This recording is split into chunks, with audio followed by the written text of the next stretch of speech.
जब एक इंसान जन्म लेता है, आप जानते हो उसे सब कुछ मिलता है सिर्फ एक चीज को छोड़कर, और वो है दांत।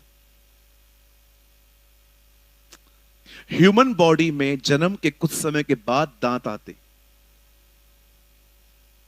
पर क्या आप इस बात को जानते हैं, परमेश्वर आपके जन्म में कुछ आपको देता है, लेकिन वो उस समय काम नहीं करता, और वो है टांगे। भले ही आपके पास टांगे होती हैं, पर वो टांगे चल नहीं पाते हैं। उन टांगों में ताकत नहीं होती है। रोज मम्मी पापा रोज आपके हाथ और मेरे हाथ को पकड़ के वो हमें रोज चलाना सिखाते हैं। टांगे थी पर हम चल नहीं पाते थे, पर दांत बाद में आते हैं। आप में से यहां पर बहुत सारे लोग बैठे हैं, मुझे पता है मैं इस बारे में गलत नहीं हूं। आज मुझे यह पूर्ण पता है कि आप में से बहुत सारे लोग हैं यहां पर जिनको परमेश्वर ने पवित्र आत्मा दिया है, लेकिन आपका उसके साथ हो सकता है कोई संबंध नहीं है। यह हो सकता है कि आप में से बहुत सारे लोग पवित्र आत्मा के बारे में बहुत कुछ नहीं जानते। कौन है पवित्र आत्मा?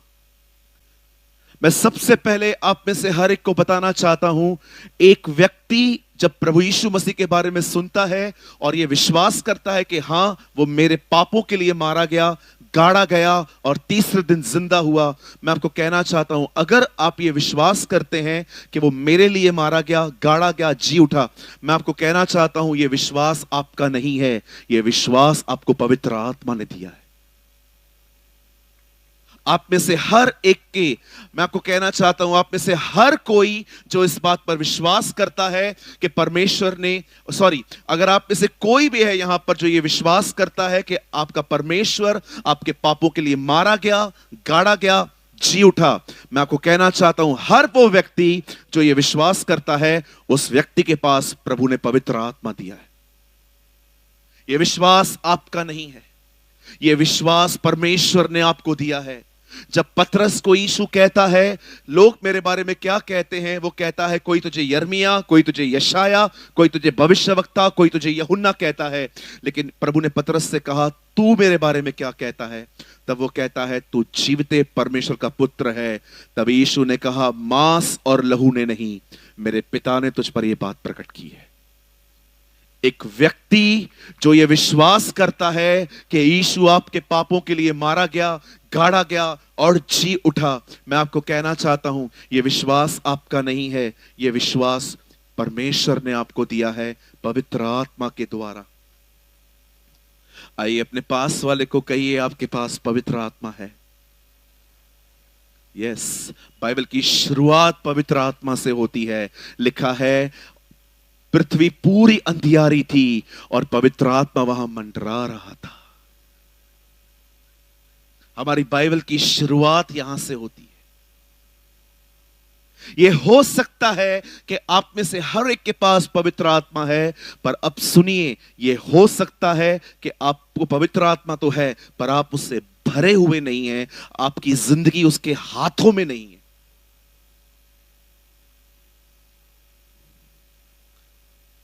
इसीलिए बाइबल कहती है जब यीशु मसीह आए तो उन्होंने प्रचार किया कि मैं तुम्हें पवित्र आत्मा का बपतिस्मा दूंगा। पवित्र आत्मा का बपतिस्मा का मतलब होता है वो आपको उसमें डुबो देगा। अगर पानी यहां तक हो आप उसमें चल सकते हो, लेकिन पानी के अंदर चले जाओ आप अपना कंट्रोल खो दोगे, अब पानी आपको चलाएगा। परमेश्वर चाहता है आप में से हर कोई व्यक्ति पवित्र आत्मा के नियंत्रण में आए। प्रभु चाहता है कि आप में से हर कोई पवित्र आत्मा से परिपूर्ण होकर जिंदगी जिए। और आज मैं आपको कहना चाहता हूं, मीटिंग के अंत में हम सबके लिए दुआ करेंगे कि आप में से हर एक को आज परमेश्वर पवित्र आत्मा का बपतिस्मा दे। और यह मेरा विश्वास है आज बहुत सारे लोग यहां से ले जाएंगे वो। आप जानते हैं एक व्यक्ति पवित्र आत्मा से कैसे भरता है? मेरे पीछे कहिए, सेपरेशन फॉर डेडिकेशन। कहिए भरने के लिए अलग होना। जोर से कहिए भरने के लिए अलग होना। कहिए सेपरेशन फॉर डेडिकेशन। यस, आइए अब सामने देखिए, बड़े ध्यान से सुने। आज से बहुत साल पहले बाइबल कहती है इस पृथ्वी पर एक नबी था जिसका नाम था एलिय्याह। परमेश्वर ने इस व्यक्ति को एक लेडी को सबक सिखाने के लिए खड़ा किया जो इज़राइल के ऊपर जादू टोना करती थी, जिसका इंग्लिश में नाम है जेजबेल और हम हिंदी में कहते हैं इजबेल। आज भी वो आत्मा जिंदा है। अगर आप में से कोई भी यहां पर है जो डिप्रेस लाइफ जी रहा है, कहां ना कहां आप उसके प्रभाव में हैं। जिस दिन एलिय्याह इजबेल के नबियों को मार डालता है, उस दिन वो एक व्यक्ति को कहती है, जाओ एलिय्याह को कहो मैं उसको मार दूंगी। ये अजीब नहीं लगता है आपको कि वो एक आदमी को ये नहीं कहती है जाओ उसे मार दो, कहती है नहीं, उसे बोलो मैं उसे मार दूंगी, ताकि बंदा सोचता रहे, परेशान होता रहे, मेंटली हैरेस होता रहे। इजबेल की आत्मा का सिर्फ काम एक आदमी को व्यभिचार में गिराना नहीं, पर एक्चुअली डिप्रेशन में ले जाना है। मैं परमेश्वर का वचन पढ़ रहा था, बाइबल कहती है इजबेल ने एलिय्याह के पास एक व्यक्ति भेजा और कहा कि वो कहती है वो तुझे मार देगी। ये अजीब नहीं है? वो एक व्यक्ति को कहती है जाओ उसे बताओ मैं मारूंगी, लेकिन वो उस व्यक्ति को ये नहीं कहती है जाओ उसे मार दो।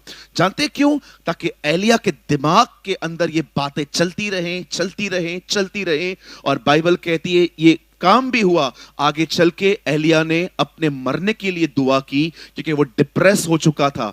मैं आप में से हर एक को कहना चाहता हूं, अगर आप में से कोई भी इन दिनों में निराश, डिप्रेस और आप एक ऐसी जिंदगी जी रहे हैं जिसमें आपको लगता है कि मुझे अपने आप को खत्म कर देना चाहिए, मैं आपको बताना चाहता हूं आप उसके प्रभाव में हैं। You are the influence of the spirit.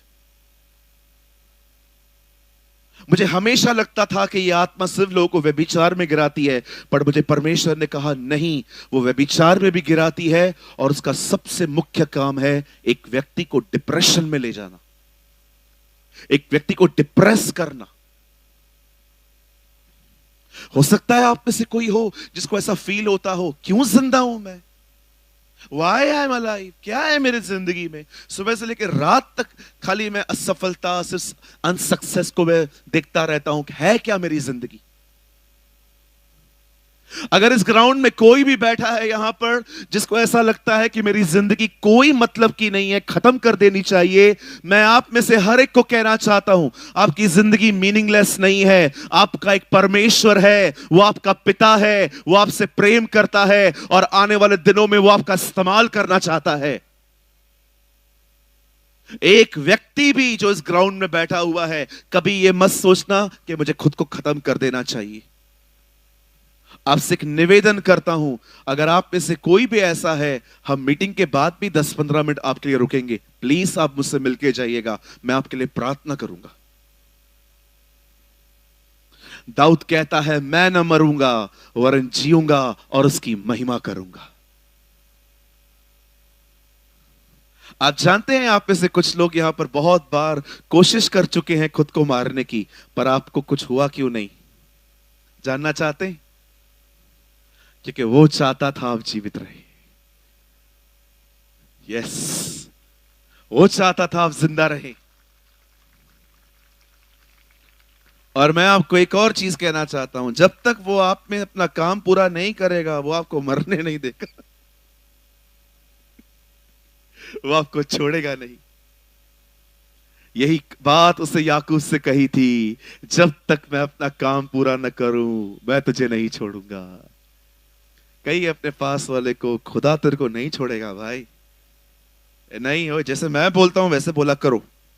बोलो बाजू वाले को, खुदा तेरे को नहीं छोड़ेगा भाई। उसको बोलो तू बंगाल चला जा, उधर से भी पकड़ के लाएगा तेरे को। बोलो उड़ीसा भाग जाएगा, उधर से भी पकड़ के लेके आएगा तेरे को। हाँ, नहीं छोड़ेगा, कुछ भी हो जाए नहीं छोड़ेगा।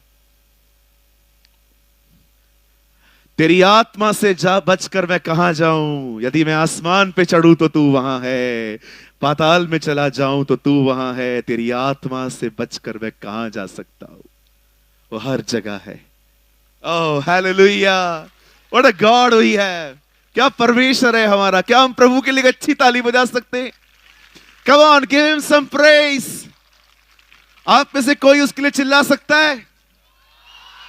कम ऑन, तुमका वो राजाओं का राजा है, वो प्रभुओं का प्रभु है। वो था, वो है, वो ही आने वाला है। या सिटी मारी किसने? Wonderful. Oh he is amazing. क्या परमेश्वर है हमारा, हमें पाने के लिए हमसे लड़ता है। He is your God. आपसे पाने के लिए अगर आप बाबू को लेके आओगे ना, आपको छोड़ेगा नहीं। हाँ, बॉयफ्रेंड को नया नाम मिला है, बाबू। तू सोना मोना जादू टोना को लाएगा, वो तेरे को छोड़ेगा नहीं भाई। याद रखो, तुम्हें पाने के लिए मरा है वो। What a God. यही तो चीजें हैं जिनको देख के हमें उससे प्यार होता है। क्या खुदा है हमारा, हमसे पाने के लिए हमसे लड़ता है। और यहां पर हमें लगता है वो हमारे साथ ही नहीं है। ही लव्स यू, वो आपसे प्यार करता है। आप अकेले नहीं है। Don't live a depress life. मैं जानता हूं आप में से यहां पर कुछ लोग हैं जो बहुत अंदर से टूटे हुए हैं, लेकिन मैं आपको एक चीज कहना चाहता हूं। With the compassion of the lord there is a hope. एक उम्मीद है, एक दरवाजा अभी तक बंद नहीं हुआ है, और वो महान परमेश्वर आपके साथ है, और आने वाले दिनों में वो आपको बाहर निकालेगा। आमेन, हालेलुया। कितने लोग मेरी बातों को समझ पा रहे हैं? मैं रिसेंटली एक किताब पढ़ रहा था। उस किताब का नाम था मूसा और यीशु, और उस किताब के अंतिम पेज पे लिखा था, ये तो मूसा था जिसने लोगों के सामने समुद्र को दो भाग किया और लोगों को वहां से चला दिया। ये तो मूसा था, यीशु होता तो पानी पे ही चला देता। वाह, वंडरफुल। ये तो मूसा था। बाइबल कहती है एलिया के दिनों में, जब एलिया डिप्रेस हुआ और परमेश्वर ने उसकी सेवकाई एक और व्यक्ति को दे दी जिसका नाम था एलाइशा।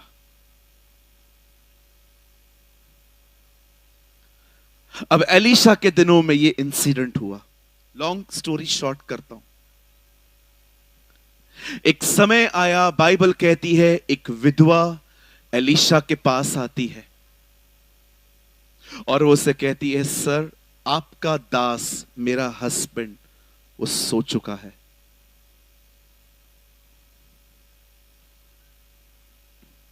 लेकिन जाने से पहले उसने हमारे ऊपर हमें एक तकलीफ में रखा है। हम कर्जे में हैं, हम कर्जे से मुक्त होना चाहते हैं। जिन लोगों को पैसे देने हैं वो हर समय आते रहते हैं और मुझे धमकियां देते हैं कि वो मेरे बच्चों को ले जाएंगे। एक सवाल मैं आपसे पूछना चाहता हूं, आप में से कितने लोग इस बात को जानते हैं, बाइबल मरे हुए को कहती है कि वो सोए हुए हैं? कितने लोग इस बात को जानते हैं? क्यों बाइबल मरे हुए को सोया हुआ क्यों बोलती है? क्यों यीशु कहता था वो मरा नहीं है, सोया है? आप जानते हैं बाइबल क्यों कहती है कि वो व्यक्ति मरा हुआ नहीं है, सोया हुआ है? क्योंकि सोया हुआ व्यक्ति फिर से जागेगा। जब वो हमारे लिए बादलों पे आएगा, हम सब जी उठेंगे, हम सब उसके साथ हो लेंगे। क्या आपने इस बात को देखा? यीशु मसीह कभी भी किसी के भी अंतिम संस्कार में गया, वो वहां पर खड़ा नहीं रहा, वहां पर जाके और वहां पर जाके खड़ा नहीं हुआ और उससे वहां पर खड़े होकर पतरस को नहीं कहा, अच्छा व्यक्ति था ना,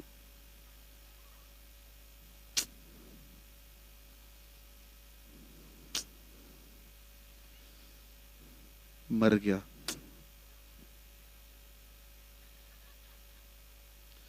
हमारा प्रभु विपरीत था, जिसके भी अंतिम संस्कार में गया उनका सबका बिगाड़ के आया।